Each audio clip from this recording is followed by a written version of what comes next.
Part 2 of the review of the main box that is definitely going to be changing the meta. There can only be one winner, and you're looking at it. Let's go.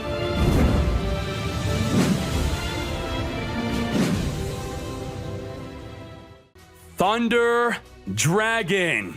Only one new Thunder Dragon came out, Thunder Dragon Duo. The core boss monsters of a Thunder Dragon deck are the fusions, but we don't have them, we don't care about them. Instead, we're going to talk about this. Now, by itself, it's not that great of a card. It's 2800 attack. It has the ability to easily become 3100 plus, which is great for dealing with a Cocytus. Also, if it destroys a monster by battle, you could banish a Thunder Dragon from the grave, which will trigger its effect to also search for a Thunder from the deck to the hand. Also, in your opponent's end phase, you can return a banished Thunder Dragon back to the top of your deck or bottom of your deck. None of these effects are amazing. They're just very noisy for your opponent to deal with.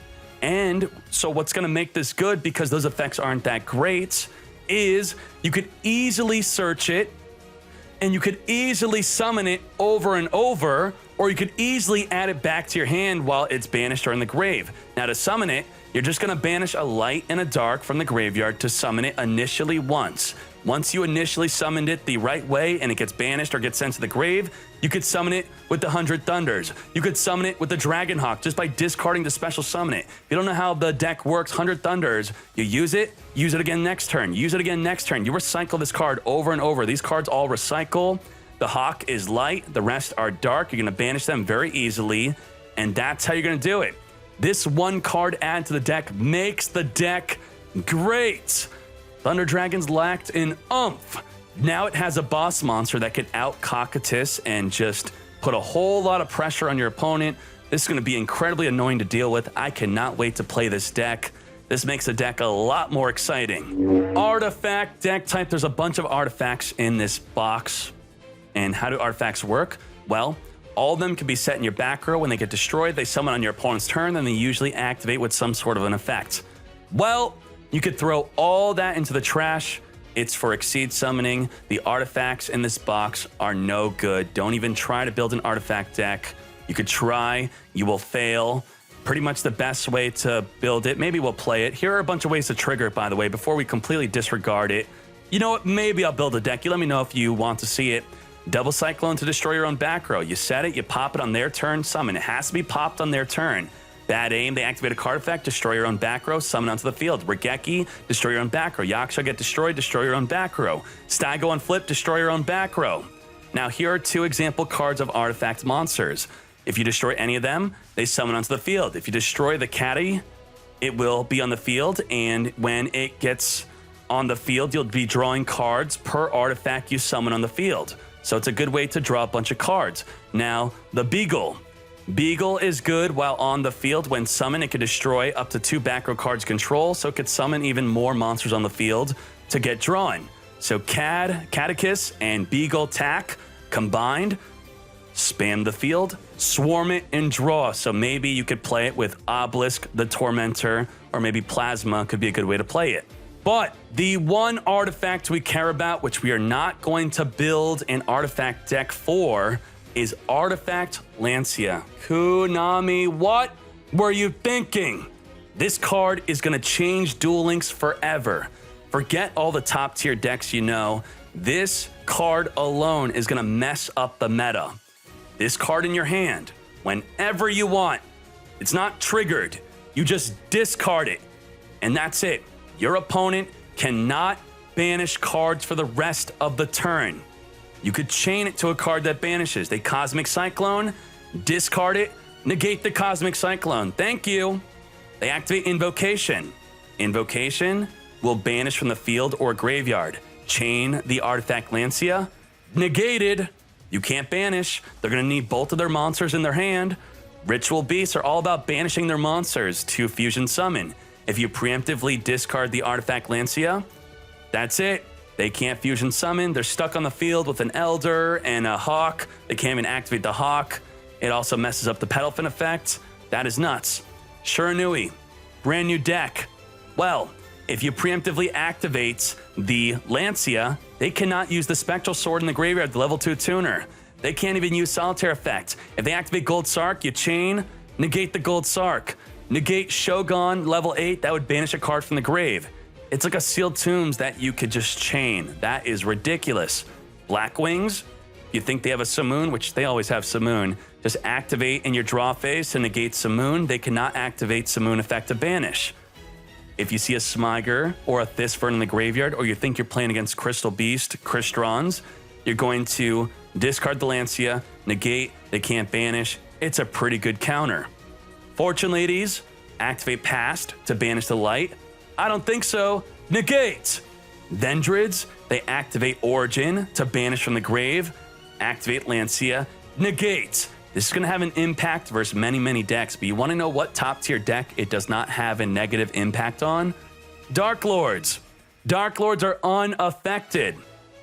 They benefit from the card. They will probably be the deck championing the card. Dark Lord loses to Cosmic Cyclone onto their Sanctified Dark Lord. Well, now with Lancia, discard Tribute negates the Cosmic Cyclone. Also, Superbia, when special summoned by contact, will summon the Lancia back on the field because not only does it activate from the hand, if it's on the field, you could do the same thing. You could tribute it to negate cards that banish. That is nuts. What do you do if this card counters you? Mask of Restrict will make it so they can't tribute the card from their hand or on the field. You're protected. Debunk, negate it from the hand. Mind Drain, activate this. Affect monsters in the hand cannot be activated. As hand traps become more relevant, we might see the relevance of Debunk and Mind Drain go up. Now, I know a lot of people like to criticize tournaments and go, oh, side deck, that's not relevant.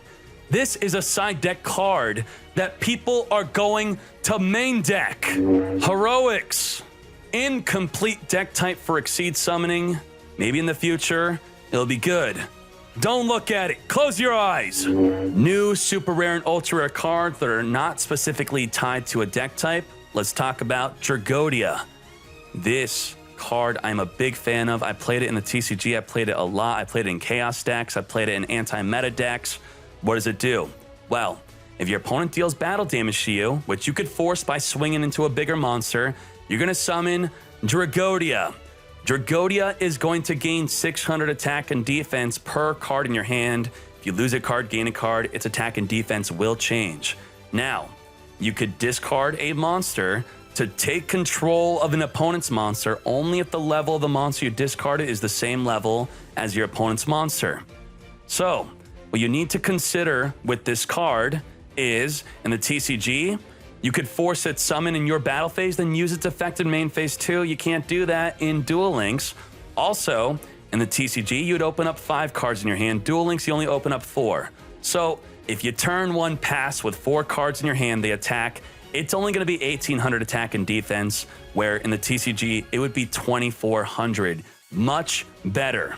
Its other effect is you could target a monster in your graveyard, change its level to that level, and that's good for Synchro Shokan. Some ideas for decks you could play the Drago Dia in will be in a dual standby deck just to get that extra card. Probably not worth it. Gadgets are pretty good. Gadgets, they don't really do anything on their own. Well, now with Drago Dia, because the gadgets continually on summon, add another gadget, keeps your hand nice and full. You're going to be able to summon a fat Drago Dia on them and steal their level 4 monsters, or just be a really big Drago Dia. Also, Yosenjus, they go back to the hand in the end phase. They love keeping a fat hand. Any deck with a fat hand, you're going to play Drago Dia in it. Stardust, Spark, Dragon, level 8 Synchro. This is the best turn 1 level 8 Synchro that you can make in the game. It's the safest. Back in the day, a regular Stardust Dragon was the way. But this came out much later, and it replaced Stardust as being the safe turn 1 play. Why? 2,500 attack. Once per turn, during either player's turn, you could target a face-up card you control. It could be a field spell. It could be itself. Then, that card, once that turn, cannot be destroyed by battle or card effects. So if they try to destroy your field spell, negate. They try to destroy this by attacking over it, negate. It's incredibly hard to deal with because of that protection once per turn. This is a big boost for Reflector. Reflector can easily summon it, so expect me to come back with Reflector turn 1, summon a Stardust Spark Dragon. Nuts! DD Warrior is here. DD Warrior Lady. The Lady is here. The DD family is Warrior and Assailant. Warrior is a mandatory banish when you attack an opposing monster or battle with an opposing monster. And Assailant has to die by battle in order to banish the opposing monster. Well, Warrior Lady is the best of both of them. It's an optional banish, whether they attack into you or you attack into them. You choose when to banish when you want. You will never banish a small monster that you didn't want to banish, which is what could happen with DD Warrior. Or when they have a Cocytus face up and your assailant swings into it, useless. Chain Disappearance, another side deck card. Is it good enough for the main deck? Probably not, but when you or your opponent summons a 1000 attack or less monster on its summon, you could banish all copies from the hand and deck from your opponent. So Invoker, for example, is 1000 attack. On summon, you will banish the Invoker itself and all copies from their deck and hand, and when all their Invokers are banished, that's it. They're in trouble. They don't have a good way to put Invocation into the graveyard to add back the Invoker. You pretty much win. But Palace will make sure that they are always over 1000 attack usually. Usually they're not going to summon Invoker until there is an Element Saber in the graveyard plus Palace. But if you want to play this in the mirror match, that could be nuts. You main deck Chain Disappearance. You set it, you summon your own Invoker, you activate, you banish your own Invoker. That's it. You just won the mirror match. That's it. You banished all of their Invoker from their hand and deck. Banish it. So if you could pull this off early, congrats. Also, it could be decent if they end up triggering it themselves. Now, this is a hard counter to Shuranui's Spectral Sword. They summon Spectral Sword through Squire or normal summon. You banish it and you banish all copies from their deck in hand. If it's the level 2 only version of the deck, which is very popular, 50%, maybe even more popular than the level 3 version, they're hard countered. They don't play Solitaire. I mean, they do play Solitaire, but they don't play Spirit Master or Gold Sark to ensure that they could banish the Solitaire to grab back their Spectral Sword. If they normal summon Solitaire, banish it if they don't have any other good monsters to summon with the Solitaire effect. Shiranui are main decking Forbidden Lance. Some of them are. It could counter it. Now, there's a small impact against Blackwings. The main Jin combo, when they Simoon, search Jin, summon Jin, search Orochi, special Orochi, Hawk Joe, special summon Simoon, make another level 7. That's all because of Jin being able to be normal summoned. Well, banish it with the Chain Disappearance, counter the Black Whirlwind, countered the whole play. This small impact is worth noting in case you decide to play it in your main deck for other reasons. They summon Citri, counter Citri, banish it. Junk Archer, level 7 Synchro. It supplements a Synchron deck. You do not really build a deck around it. It's level 7, requires a Junk Synchron, but you can play a Synchron tuner that has the ability to be any Synchron. And what it does is, once per turn, target a monster your opponent controls, banish it until the end phase. It just opens up the field for a little bit to wham, bam, thank you, ma'am, go in. Giant Rat. Back in the day, me or Gia, I forget who, we went to a regional and we played Giant Rat with our X-Sabers. Giant Rat, when destroyed by battle, you could swing in or they swing in, will summon a 1500 or less attack from your deck that is Earth. That could summon Emmersblade, which is basically the same thing as Giant Rat. It's like more Emmersblades. You like more than 3 Emmersblade, play Giant Rat to summon any of your X-Sabers. Krebins, level 2, tuner. What does this do? If they attack, you negate. Pay 800 life only when they attack into this card. As long as you have life points, it's not going to die. You could summon it with Mystic Tomato. They attack Tomato, or you swing Tomato in, you summon the Krebins, and just by playing both of these cards, you will naturally be able to summon a card like Brionic. Rush Warrior. This card's a pleasant surprise. This card can be discarded in the damage calculation from the hand to boost a Warrior Synchro, double its attack. That is nuts. And it's in the damage calculation. What does that mean? You can't chain Invoker. If they use Invoker and you use it in the damage calculation to counter the Invoker, they cannot use another Invoker. They can't use Lance. They can't use Concentrating Current. And by the way, the warrior has to be in the name. It's not a warrior type synchro, it's a warrior synchro. So Stardust Charge Warrior is a perfect card to use it with. 4,000 attack with the Rush Warrior. Also, you can play Scrap Fist. Scrap Fist will give your Junk Warrior piercing damage plus double damage. And with the Warrior card, it will make it 4,600 attack. That is so nutty that something like this might just randomly be a top deck. I don't know, probably not, but that's just crazy. Righty and Lefty Driver. Righty Driver will summon Lefty from the hand or deck onto the field. Then you could use level augmentation onto any of them if you have the other in your hand, because Lefty unsummon could change itself to a level 3 or stay as a level 2.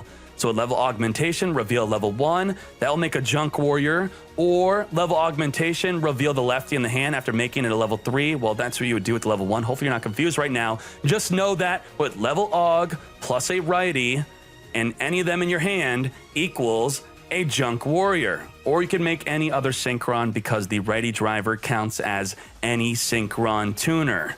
Nuts! Future potential Synchro Fusionist. If this is sent to the graveyard for a Synchro material, you get to add a Polymerization or a Fusion card to your hand. This was used in a top deck in the TCG, maybe a top 1 event, and then that was it. It was not like widespread top tier, but at least one deck did well with it. I think Gia may have used it in the TCG one day. It might be good in the future. Dark Magician. High potential to be top tier. Why? All we got was Dark Magical Circle. It's got 2 effects. It's a continuous card. You look at the top 3 cards of your deck, add to the hand, then rearrange the other 2 cards or the full top 3 back in your deck in any order. You're going to add a Dark Magician or a Dark Magician spell / trap. Also, when you summon a Dark Magician onto the field, you get to banish a card your opponent controls. If you have multiple Dark Magician circles, sorry, it doesn't work. It's only once per turn. The search and the banish, both once per turn. Only one is good. The rest are going to be no good. Now here's a concept build of how to play the deck. Iotime Magus, Dark Magical Circle, Magician Navigation. Magician Navigation, if you have a Dark Magician in your hand, that's going to be the main way to summon Dark Magician on the field. You activate it, you summon a Dark Magician from the hand and the deck. You'll banish just 1 card with your Dark Magical Circle. Now I did 5 test hands with the deck. Here are the replays. We got the play, Magician's Rod, add a navigate. Let's see how many hands we could do. So hand 1, we got it. We're gonna do 5 hands in a row. How many hands can we have a rod, navigation, and a circle? There you go. We could add the Dark Magician. Hand 1, success. Ready? Hand number 2. There we go. Rod, when someone add a spell / trap from your hand that lists the card Dark Magician, well, we're gonna summon, add the illusion. We have the Magician Circle. Look at the top 3 cards of our deck. 1, 2, 3. Could add the nothing because it has to be a Dark Magician or a spell / trap. So you can put it back in any order. It doesn't matter because we're gonna use illusion with the navigation. So that's hand number 2. Let's do hand number 3. Hand number 3. We are going to rod. Well, I mean, we went second, actually. Thank you. We're going to rod. View the deck for a Magician Circle. Shuffle. Activate the Magician Circle. 1, 2, 3. And you know what? That's fine. We put the rod on top. We put the Dark Magician on top. We add him navigation. We set it. They go. We have econ. We mess them up. We use it. We econ. We protect it. We draw for our turn. We draw Dark Magician. Navigation. Boom. That's hand number 3. Pretty good. Did not have it right away, but we did draw into it. Hand number 4. Number 4. Number 4. We got it. Rod. Add. Navigation. Set. We got it. Activate. 1, 2, 3. Put back in any order. Doesn't matter. We're going to shuffle the deck anyway. Banish a card. Now, can we go 5 for 5 of having a decent, playable, good hand, good play, good deck? This is it. Number 5. Boom. We got it again. 4 out of 5. We had it on the first turn. On 1 of the 5, 1 out of 5, we had to wait an extra turn. It set up the other turn. It set it up. So we would view the deck, we'd add the navigation, we got the play. That's it, just like that. Now let's say if we didn't have the Dark Magician, we shuffle, top 3 cards, 1, 2, 3, we add it anyway. Boom, not even scripted. We got it anyway, consistent. Yes, very excited for Dark Magician, Dark Magical Circle. And that's the total end of reviewing Future Horizon. Have at it.